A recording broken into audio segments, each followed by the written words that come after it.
que nous pourrons en parler beaucoup plus en détail. Merci beaucoup. Et je passe la parole au président de transition du Mali, Assimi Goïté.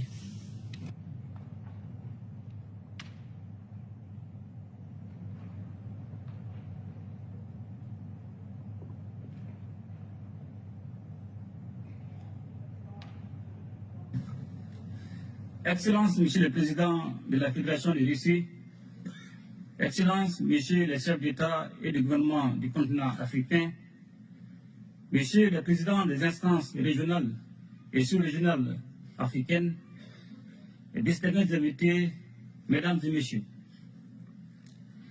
Et je voudrais tout d'abord saluer et remercier Son Excellence Monsieur Vladimir Poutine, Président de la Fédération de Russie, et l'ensemble du gouvernement de la Fédération de Russie et au comité d'organisation pour l'invitation qui m'a été adressée et pour l'accueil combien chaleureux qui a été réservé à ma délégation à l'occasion de ce deuxième grand rendez-vous Russie-Afrique à Saint-Pétersbourg, ville-pont chargée d'histoire.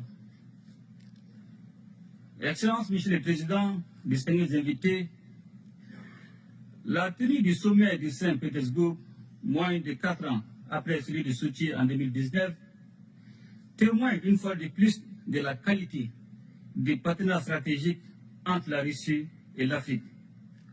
Un partenariat fondé sur une amitié de longue date, la sincérité, le respect mutuel, toutes choses qui impriment un caractère spécial à nos relations. Le Mali n'a certes pas de continuité géographique, encore moins de langues en commun avec la Russie.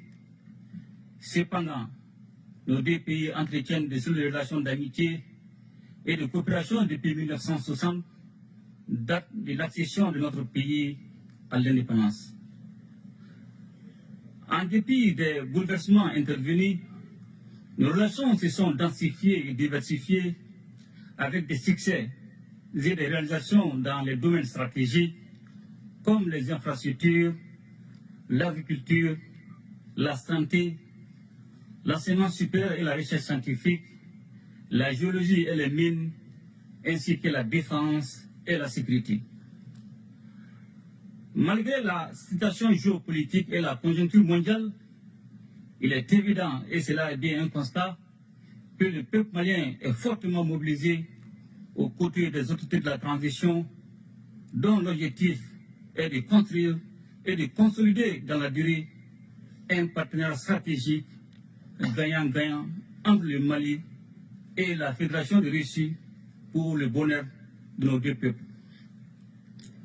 Un tel partenariat est d'autant plus indispensable que la Russie a su prouver dans les moments difficiles son statut de partenaire traditionnel du Mali, tant par sa fiabilité que par son dynamisme dans l'accompagnement de notre pays pour relever les défis cruciaux du moment, tout en respectant notre souveraineté. Convaincu que la restauration de la paix, de la stabilité et de la sécurité est la pierre angulaire de tout développement, nous avons décidé d'assumer pleinement notre responsabilité première, qui est de protéger nos populations et de défendre l'intégrité de notre territoire. Ce choix stratégique intervient après une décennie de présence des forces internationales sans résultat tangible et dont le schéma consistait à entretenir la menace sur notre territoire et nous maintenir dans la dépendance.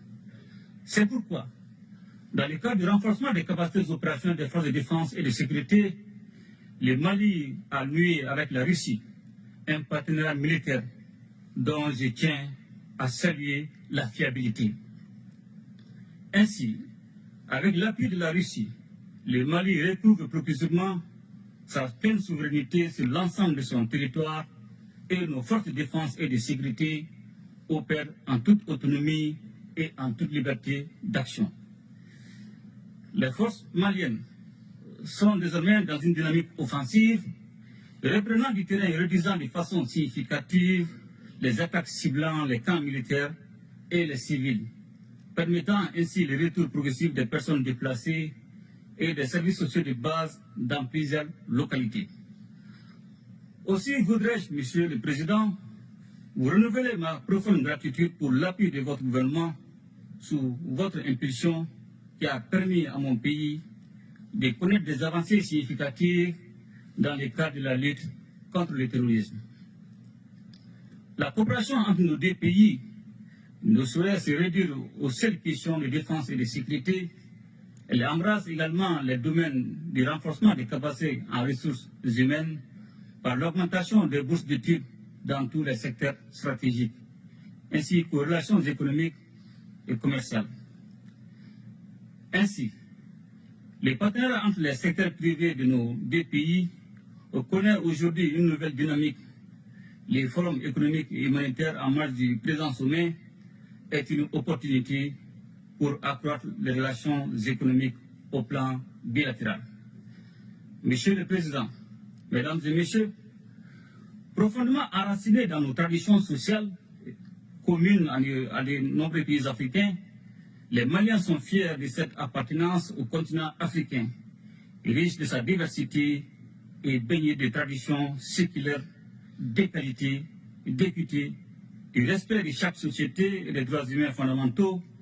Ce sont des valeurs, des principes et des expériences historiques de justice que nous partageons avec la Russie et qui font que notre partenariat est si spécial.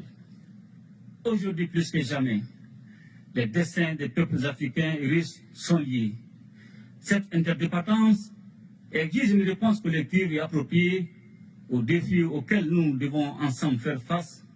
Sans cette cohésion, l'affirmation de la souveraineté pleine et entière de nos États, la lutte contre le terrorisme et la pauvreté, de même que la promotion des droits et des libertés, ne peuvent être conduites efficacement. Comme vous le savez, la région du Sahel en général et le Mali en particulier est depuis quelques années en proie à une crise multidimensionnelle résultante de l'intervention de l'OTAN en Libye. Et cela a rendu plus vulnérables les populations déjà confrontées aux effets combinés des facteurs sécuritaires, sociopolitiques, économiques, climatiques, environnementaux et récemment sanitaires liés à la pandémie de la COVID-19. Je voudrais également saisir cette occasion pour remercier tous nos amis et partenaires qui continuent d'exprimer leur solidarité et leur soutien au pays du Sahel en vue de renforcer la résilience de nos populations face à l'insécurité alimentaire et nutritionnelle cyclique. Aussi voudrais-je, Monsieur le Président, encourager la reprise des discussions relatives à la conclusion d'un accord international juste et équitable permettant l'exportation des céréales à destination du continent africain. S'agissant du différend qui oppose la Russie à l'Ukraine, le Mali invite les médiations internationales à plus d'ouverture et de pragmatisme en vue de poursuivre et renforcer les efforts pour un règlement pacifique de la crise. Monsieur le Président, Mesdames et Messieurs, membres des Nations Unies, le Mali reste attaché à la coopération internationale, au multilatéralisme et à un ordre international fondé sur des règles justes et équitables. Il est donc primordial que tous les membres des Nations Unies respectent les valeurs et principes fondamentaux du droit international et agissent de manière à protéger et faire respecter la Charte des Nations Unies. C'est la raison pour laquelle le Mali soutient l'initiative de la Russie, appelant à un nouveau consensus pour défendre les buts et principes de la Charte. La multiplication des crises et des conflits en dépit de l'implication de la communauté internationale plaide en faveur d'une nouvelle architecture de la sécurité internationale qui passera forcément par une réforme du Conseil de sécurité de l'ONU. Notre organisation commune doit s'adapter au monde multipolaire afin de conserver toute sa crédibilité. L'instrumentalisation et la politisation de la question des droits de l'homme doivent cesser, de même que le système deux poids, deux mesures. La question de l'élargissement du Conseil de sécurité est aujourd'hui un point majeur à l'ordre du jour de la réforme du système des Nations Unies. Elle est nécessaire et justifiée avec la proposition de l'Union africaine qui réclame seulement des sièges permanents pour l'Afrique. Le sommet de Saint-Pétersbourg nous donne l'opportunité de tracer ensemble les contours d'un espace commun de prospérité, de stabilité et de sécurité. Il reste entendu que ce cadre rénové sera élaboré sur la base des principes de respect mutuel, des relations d'égal à égal et des intérêts partagés au bénéfice de nos populations. Monsieur le Président, Mesdames et Messieurs, la situation économique mondiale est inquiétante. En effet, selon les prévisions, l'économie mondiale serait au bord de la récession en 2023. Cependant, nous avons des motifs d'espérance et demeurons particulièrement attentifs à une autre alternative qui se caractérise par l'émergence des BRICS. Les pays des BRICS se hissent au premier rang de l'économie mondiale et constituent des réponses fiables pour les continents sans contrepartie hypothéquant le développement de notre continent et l'épanouissement de nos populations. Ainsi, les BRICS constituent un réel espoir de soustraire nos pays d'un ordre international fondé sur la domination et la marginalisation. C'est pourquoi le Mali soutient des initiatives telles que créer une banque de développement pour le financement des infrastructures ou encore offrir de nouveaux mécanismes et moyens de paiement internationaux. Excellences, Monsieur le Président, Mesdames et Messieurs, dans un monde marqué par de nombreux défis complexes, la tenue de ce sommet a été accueillie avec enthousiasme en Afrique. Et je suis persuadé que les conclusions courageuses et innovantes à la hauteur des enjeux du moment permettront d'aboutir à un partenariat rénové et revitalisé entre les continents et la Russie, exempt de désinformation. Je ne saurais terminer mon propos sans réaffirmer notre entière disponibilité à poursuivre et renforcer ces relations avec l'ensemble des partenaires sur la base du respect des trois principes qui guident l'action publique en République du Mali, à savoir le respect de la souveraineté du Mali, le respect des choix stratégiques et des choix des partenaires opérés par le Mali, la défense des intérêts vitaux du peuple malien dans les décisions prises. De même, fidèle à son engagement panafricain, mon pays continuera à œuvrer au sein des organisations sous-régionales et régionales pour la réalisation de l'intégration africaine. Vive la coopération russo-africaine, vive l'amitié russo-malienne. Je vous remercie.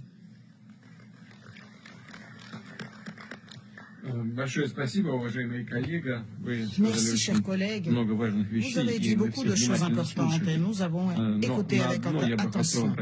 Mais je voudrais tout d'abord attirer mon attention sur une chose. Vous avez dit que vous souteniez les traditions, les valeurs traditionnelles de votre pays. Et c'est ce qui unit justement la Russie avec votre pays et avec tous les autres pays, la plupart des pays du continent africain. Parce que d'habitude, les valeurs traditionnelles, c'est la base de notre identité, notre existence et notre souveraineté. Et c'est ce qui est à la base de nos États. Donc je partage vos approches. Je passe la parole au président de la République du Mozambique, Filipe Jacinto Nyusi. Muito obrigado, Sua Excelência Vladimir Poutine. Merci, Monsieur le Président de la Fédération de Russie.